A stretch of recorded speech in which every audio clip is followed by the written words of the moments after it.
Então, pessoal, a gente mudou um pouco a programação. Então, agora nós vamos fazer a palestra número 12 de José Cláudio Oliveira, que era para ser feita no período da manhã. E no título da palestra é Considerações Práticas de Proteção de Pessoas contra Raios. Então, O engenheiro José Cláudio de Oliveira Silva, ele é engenheiro eletrônico, trabalhou na Ericsson, Emerson, hoje Vertiv, Embraer. Especializou-se na área de compatibilidade eletromagnética, EMC, atuando em desenvolvimento de produtos e análises e soluções de problemas em campo causados por interferência eletromagnética, descargas atmosféricas, aterramento, distribuição e qualidade de energia. É membro da Comissão de Estudos da COBEI. Atualmente presta serviços de consultoria como autônomo e no INPE.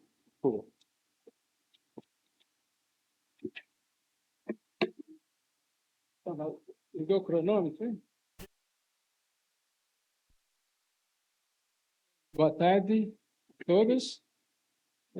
Bom, eu vim para falar mais ou menos o mesmo das outras, né? São uma forma diferente um pouco de falar.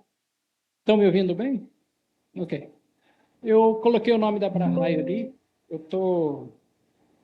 Dessa vez eu estou como se eu estivesse representando ela, né? A gente, uma associação envolvida com esses assuntos, proteção contra raio. Então eu combinei com eles que eu ia fazer um trabalho, uma cooperação. Essa palestra de agora, essa última aqui, ela tem muito dessas anteriores aqui, só que essas anteriores aqui, elas tinham muita fórmula, muito gráfico, muita informação, difícil de passar e as pessoas absorverem, então eu tentei pegar tudo que eu tinha apresentado antes e trazer de uma forma um pouco mais prática, mais simples, né? Chamar a atenção dos senhores também, das senhoras, tem mulher, né? Número da página, se tiver perguntas, vocês podem se referir às páginas para facilitar depois se precisar voltar. Bom, o Miltinho não falou, acho que você leu o meu currículo do ano passado, né? Mas hoje eu estou como pesquisador no INPE, né, através de uma bolsa de estudo, fazendo pesquisa na área de física de descargas atmosféricas. E esse desenho é uma caricatura minha mesmo, né, que eu passei 25 anos trabalhando só como engenheiro, depois eu comecei a querer migrar, porque eu gosto muito da parte de física, e hoje em dia eu acho que eu não estou bem em lugar nenhum. Eu sou confuso pra caramba com tudo isso, tá? Mas é só uma piada. Bom, nós vamos falar sobre proteção de forma geral, sem grande rigor, né? Sobre proteções em áreas internas, nas áreas externas, né? O que é uma área externa exatamente, e proteções em áreas externas, mas adjacentes às estruturas, né? Começar com o velho conhecido, que é o potencial de passe e toque, rapidamente. E eu queria chamar a atenção, né? Essa placa aqui, ó, uma vez um amigo meu estava num lugar que tinha um certo perigo de estar ali, e aí ele viu essa placa. E quer dizer, cuidado, não fique de bobeira aqui, é perigoso. Essa placa a gente talvez devesse usar, uma placa desse tipo. Em outras palavras, é tipo, não fique vagabundeando aqui à toa, né? Porque há risco aqui, sai fora. Então, essa placa, eu me lembrei desse caso e quis chamar aqui. Bom, vamos começar rapidamente, então, com o fato aqui de uma situação que nós temos um poste, onde vai cair um raio, e um aterramento bastante concentrado, né, que logo embaixo do poste uma haste, um hominho aqui, aí cai o raio, o potencial sobe para caramba, o homem aqui está tranquilo, né? Vamos dizer assim, o acoplamento pelo solo eu chamo de aproximadamente resistível, porque ele dominantemente é resistível, mas há outros efeitos, propagação, indutância dos condutores, capacitância do próprio solo. Então, a gente sabe muito bem que nós temos o problema do potencial de passo, que é a tensão entre um pé e outro. Quanto mais próximo do local onde a corrente foi injetada no solo, maior é essa tensão. Quanto mais longe, ela vai diminuindo pelo próprio decaimento do potencial na superfície do solo. Isso vamos chamar isso aqui é o problema do eletrodo concentrado, né? Porque o sistema de aterramento ele tem uma área muito pequena, tem poucos condutores. Mas existem outras situações, né? Que quando você sai do potencial de passo, que é muito conhecido na área, principalmente de subestações e tal, quando você vem para o mundo real, tem um monte de coisa engraçada, né? Engraçada não, mas vamos dizer, o cotidiano é bastante rico de coisa. Então, essa aqui é um potencial que eu não sei, não é bem de passo, mas é um potencial do log. Existe problema de potencial de passo se uma pessoa está entrando no ônibus, a outra está descendo pela porta no mesmo momento, né? Se cai um raio próximo. Se cai um raio no ônibus, então é potencial de toque misturado. Tem do bebê engateando, só que aqui não é passo, porque é o joelho e a mão, né? Então tem também pessoas em contato uma com a outra, andando no meio, que aqui é a água. Tem as pessoas usando como é que fala, muleta e andador. Tem uma pessoa que tem vários contatos com o solo, mas não está andando, então não é bem potencial de passo. Então, tudo isso entra na vida real, né? Potencial de nádegas, de uma para a outra. Hoje nós já tivemos bastante sobre nádegas, né? Então, vamos lá. Então, eu diria o seguinte, né? Durante as tempestades, né, considerando as tensões, vamos chamar de contato com o solo,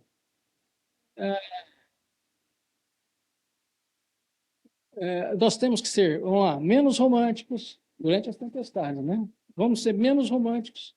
Tira os bebês do chão, pula do ônibus, sabe? Não pode descer, não. Tem que pular do ônibus, né? Usem essas muletas de madeira, não deita no chão, não encoste em barrancos, afastem-se das estruturas, especialmente essas que têm os eletrodos muito pequenos, né?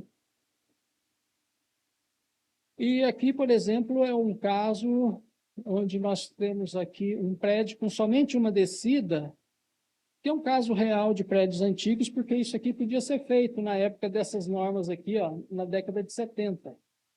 Eu fui lá rever como é que eram os cálculos, então a gente tem uma descida só que aqui, para dar 10 homens, porque lá era um requisito, né, eu tive que fazer um negocinho aqui mais não dava para pôr só uma haste, mesmo que seja a resistividade baixa. Então, teve esse perfil de potencial, e nós vemos que o potencial de passo a uma certa distância, que saindo nessa direção, é 1, mas o potencial de passo para dentro da instalação é até pior, né? Considerando uma residência simples, que não tem malha, nada, é só puro piso, né? Então, eletrodos não concentrados, como uma haste, por exemplo, né, mas ainda pequenos, como é esse caso aqui, a situação pode ser crítica, não somente fora da edificação, mas dentro também. Isso aqui não é mais permitido, né, uma descida somente, né, mas a gente tem visto atualmente propostas de SPDA externos com apenas 2 descidas e 2 conjuntos de eletrodos separados, muito simples, que a gente chama de eletrodo tipo A, que nós deixamos de lado na nossa norma, mesmo em estrutura grande, que está em conformidade com a norma. Então, toma cuidado com isso, porque o efeito aqui no solo de eletrodos assim tão concentrados e o efeito envolvendo as induções, potencial de toque, passa em induções dentro do prédio nessa região é bastante intenso, né? E a norma, com várias descidas e anel e tudo mais, visa melhorar esse aspecto de uma forma geral. Quando os eletrodos são maiores, né? Ou seja, quando você tem mais condutor distribuído em áreas maiores, portanto, com maior área de contato com o solo, a situação melhora, pois se diminui a impedância de aterramento e também a resistência, que é importante, na minha opinião, ou na minha experiência, né? E, consequentemente, as correntes injetadas do solo são menores em cada trecho do eletrodo, né? Ou seja, a corrente se distribui por mais cobre e ela vai saindo para a Terra em valores menores. Por isso que o potencial no solo, na superfície do solo, num eletrodo grande, ele tende a ser... Opa, eu estou errado.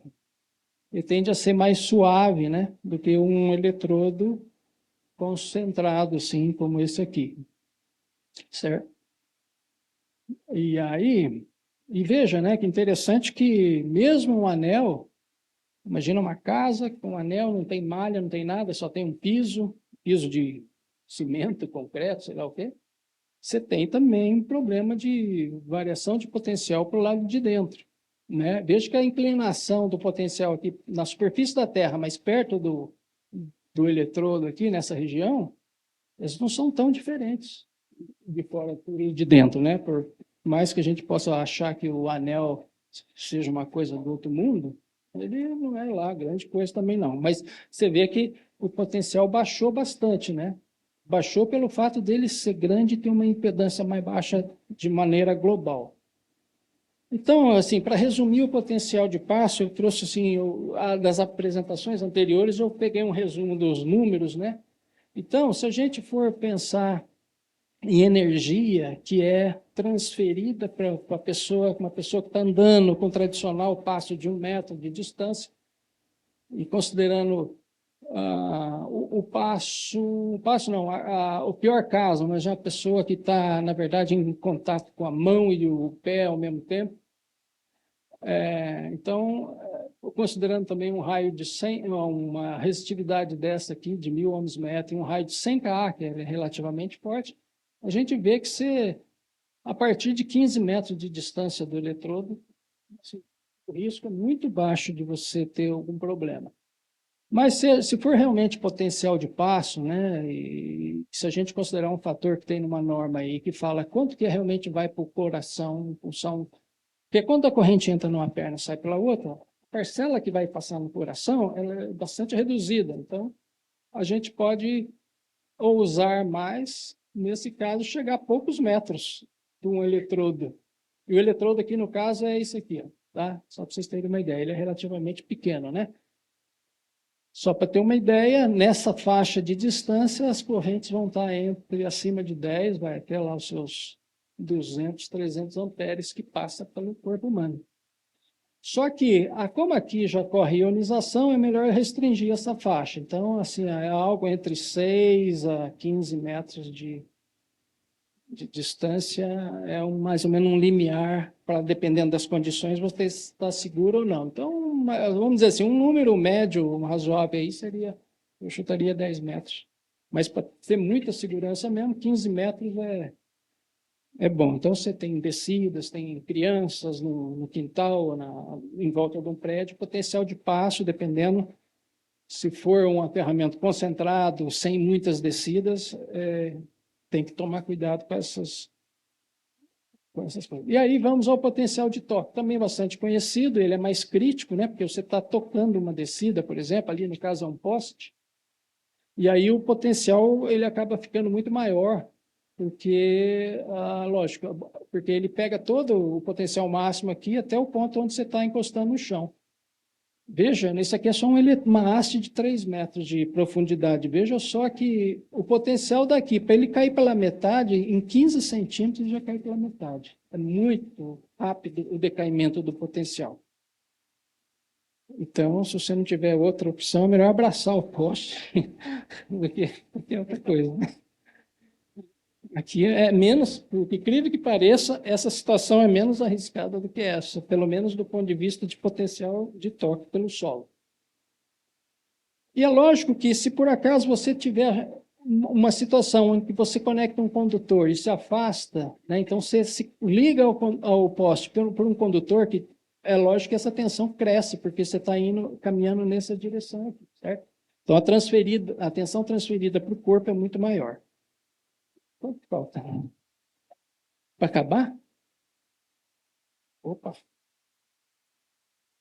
As instalações elétricas transferem condições intensas da periferia para o interior da edificação. Isso é uma coisa que foi muito falado no ILSD dois anos atrás, né? Tá lá.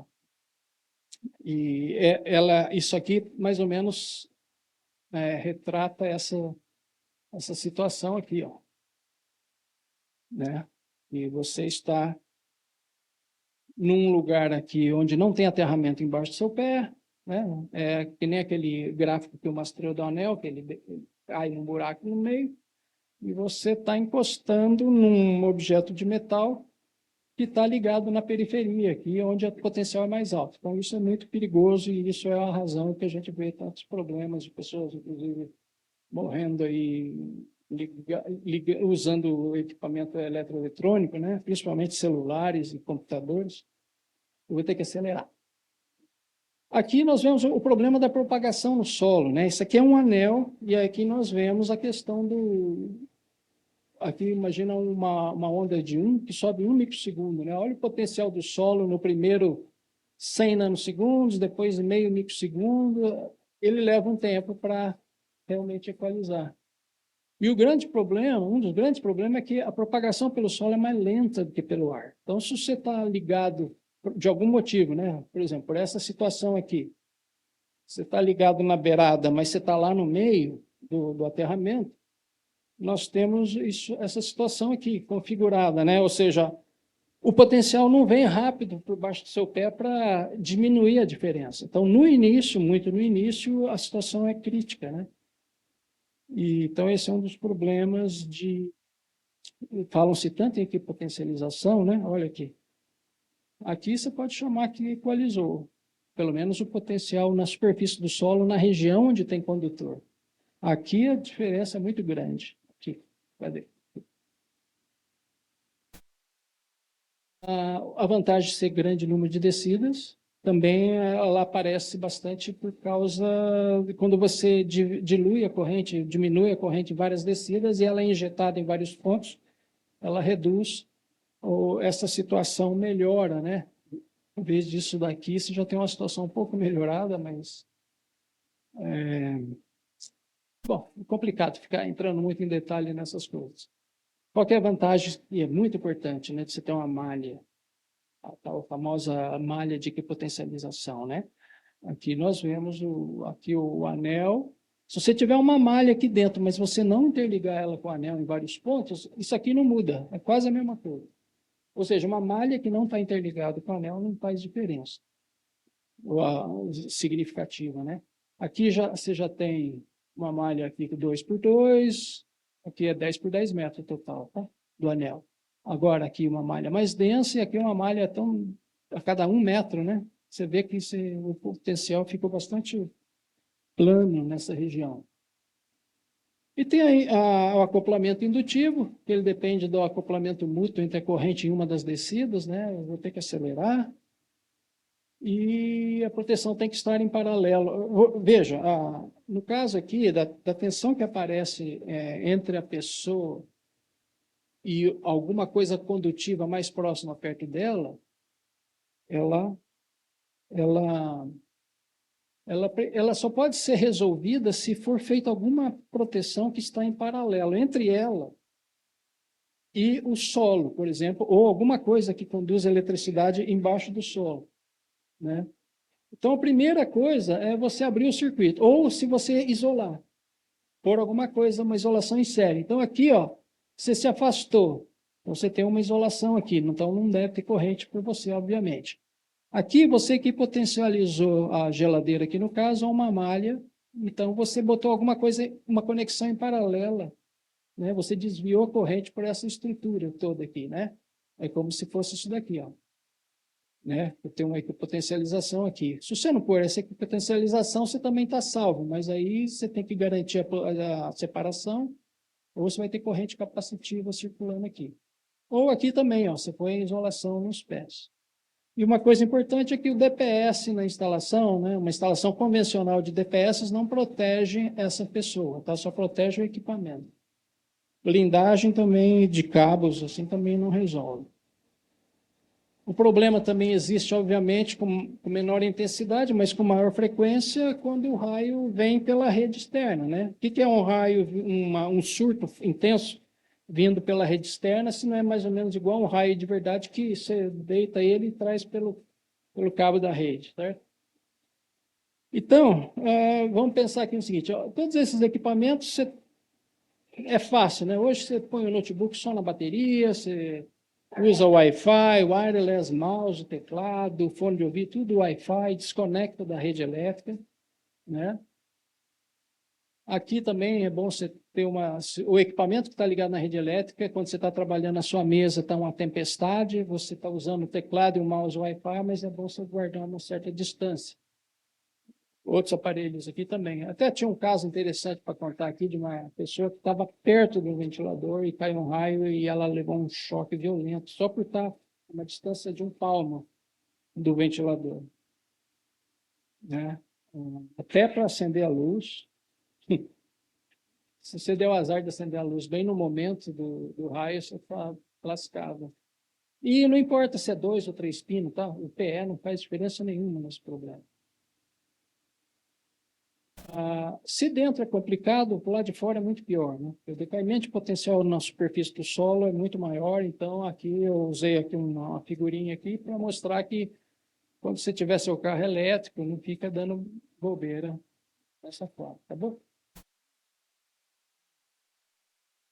Descarga lateral seria descargas, você está próximo de uma descida e o risco de pular uma descarga lateral para você. Eu não ousei fazer isso para árvores, que é muito complexo, acho que ninguém sabe direito como é que funciona, mas tem o caso aqui de um sistema de aterramento concentrado, tem um caso também aqui da edificação. Gente, eu vou ter que correr muito, mas quem quiser, eu posso, se o Hélio permitir, eu posso fornecer a apresentação, tá? Tirar dúvidas depois. Então, aqui fala, por exemplo, que no caso de um poste, e se a gente considerar somente o acoplamento indutivo, aquele que se dá pela indução no ar entre a sua mão e o seu pé, considerando que você está em cima de uma chapa metálica, é na faixa de alguns centímetros, tá? O risco de pular uma centelha na sua mão. E a norma calcula 12 aqui, 5 aqui, né? Que é poste de edificação. Se o acoplamento for resistivo, nós já estamos falando, podemos falar de meio metro, 1 metro. Então, o acoplamento resistivo torna o risco de uma centelha ocorrer muito alto. O problema em áreas abertas é o seguinte. Bom, vocês sabem, uma pessoa numa área bem plana, ela pode atrair raios, né? Lógico, que cairiam em algum lugar próximo dela. A regra de determinar raio de atração da IEC, ela não é boa para estrutura muito baixa como uma pessoa, ela erra feio, né? Enquanto que, se você usar o EGM, então, enquanto aqui dá 5 metros pelo método da IEC, aplicado para residências, por exemplo, o EGM já vai para 18 e um método muito mais sofisticado, que não vai poder entrar em contato, chega a 22 metros. E aqui você tem, por exemplo, um raio de 30 quiloamperes, aqui é 22 metros. Tá? Então, isso aqui está associado à corrente. Não vou nem olhar para você. Não. Tá?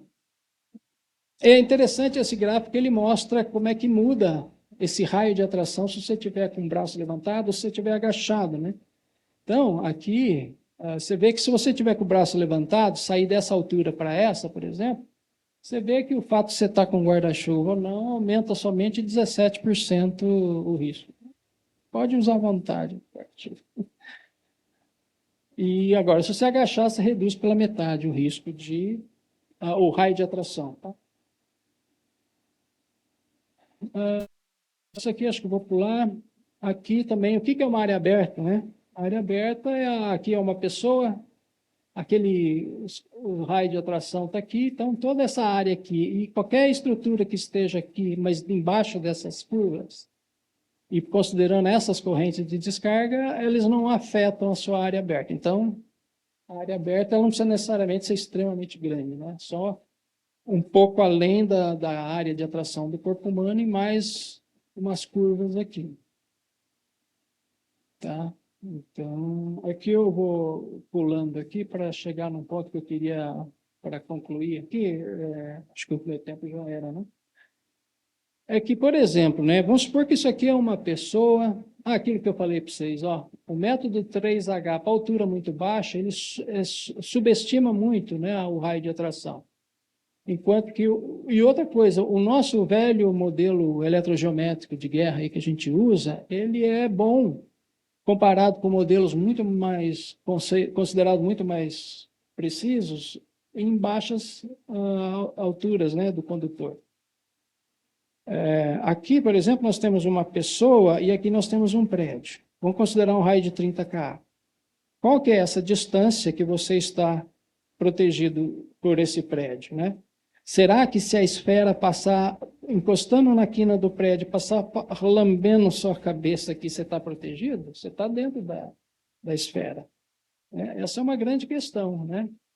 Será que você não tem que dar um delta de segurança aqui para evitar líderes ascendentes ou líderes não conectivos, né? Isso é um motivo, é um assunto que eu estou estudando, eu tive que parar, mas eu acho muito interessante, eu pretendo voltar com isso daqui mais para frente. E eu comecei a fazer esse estudo, tem alguns erros, por isso que eu quis só compartilhar isso, é preliminar, não está pronto ainda, mas, por exemplo, vamos supor que você tem aqui duas hastes que você quer proteger uma outra haste aqui, e essa haste é muito importante, tem gases aqui, por exemplo. Qual que é a distância que você tem que dar esse delta aqui, ó, da superfície da esfera rolante, por exemplo, para você garantir que não, nem líder ascendente não conectante, né, é enviado, né? Um dos conceitos que eu comecei a pensar é em o campo elétrico na ponta aqui, que eu quero proteger, que ela seja, por exemplo, 50% do campo elétrico nessas outras pontas. Então, aí a gente tem que pensar em algo entre 1 e 2 metros, sabe, de 70% a 50%. Desculpa, eu estou passando muito rápido, né? O tempo acabou. Então, no ILSD, um ILSD anterior, eu desenhei, fiz esse desenho aqui, né, do cara se aqui potencializando. Eu não sei porque eu acho que ele parece o Hélio Sueta no fim de semana. Aí, esses dias, eu resolvi fazer a outra solução, que em vez de ser a equipotencialização, seria a isolação. Tem até um degrauzinho para ele subir aqui, ó. Distância de segurança e tal. E o DPS aqui só serve para proteger a geladeira mesmo, tá? Porque não faz nada com relação ao ser humano. E, como sempre, eu faço as coisas assim, né? Demoro muito e só consigo fazer para valer na hora que está acabando o tempo. Aí fica assim, né? Igual a minha apresentação, né? Meus slides começaram caprichados no começo, depois foram ficando assim. Eu agradeço, desculpa aí se não ficou muito legal. Estou aí para tirar dúvidas, vocês falam. Obrigado, Cláudio. A minha esposa não deixa eu ir mais para a geladeira, viu? Não está permitindo, então não. Bom, vamos lá, gente. Agora nós vamos mostrar aquele vídeo que não foi passado no período da manhã, do Alain Rousseau. Alain Rousseau, ele é chairperson do PC 81 do IEC, com histórico comprovado de trabalho em proteção contra descargas atmosféricas e subtensão, bem como em normalização, Senelec, IEC, por mais de 39 anos. Atua na indústria de energia nuclear e petróleo e gás. Experiência em energia renovável eólica e solar. Energia elétrica, eletricidade, patrimônio cultural e parques de lazer e normas europeias internacionais. Protection of people is very important. Lightning is a very severe threat for people, and it may become more severe threat in future if, with the climate change, the studies that show that temperature rise lead to more lightning are confirmed. The IEC Lightning Protection Committee, dealing with lightning protection, is making a lot of effort to protect people when they are outside of structures, especially, for example, for trekking, when you are on a boat, when you are in the mountains, when you are on the beach, and when you are working or playing outside. There are a lot of standards in IEC to protect people. And one of these standards is a technical report which was published in 2013 that is dealing with safety procedures for people when they are outside of structures. This standard is under revision today to also cover people inside buildings. IEC 623 of 5 series of standard is having 2 important documents for people protection. The -2 that define the risk for people inside structures due to fire or due to overvoltages, and also the risk of people near the building due to step and touch voltages. And you have, of course, a -3 document that is covering the lining protection of building and, of course, of people inside building. There is even a new standard that will be cover a specific application for protecting people near lining protection systems. You have also the famous standard dealing with thunderstorm warning system. It's very important that you get a reliable information about the risk of lining and that a lining storm is approaching. So it's very important to develop this standard and to apply it for defining good advanced information for people to be able to go in a safe place, in a safe shelter that is protected by lining protection. So what is missing, in fact, today are basically two things. First thing would be a simpler standard for lining and surge protection. You don't need always all the rules, and simplified rules would be interesting to protect houses, for example, because sometimes people cannot afford to have a complete system, and a simplified system would protect very well. Also, it's important to develop a simple risk assessment with a few parameters only to know if you are at risk at home, for example. Such standards already exist in various countries, and it's important that it is covered by IEC. So I wish all the International Lining Safety Day participants a safe day today, interesting conference, and I hope also that you will stay safe all year long, not only today. Thank you.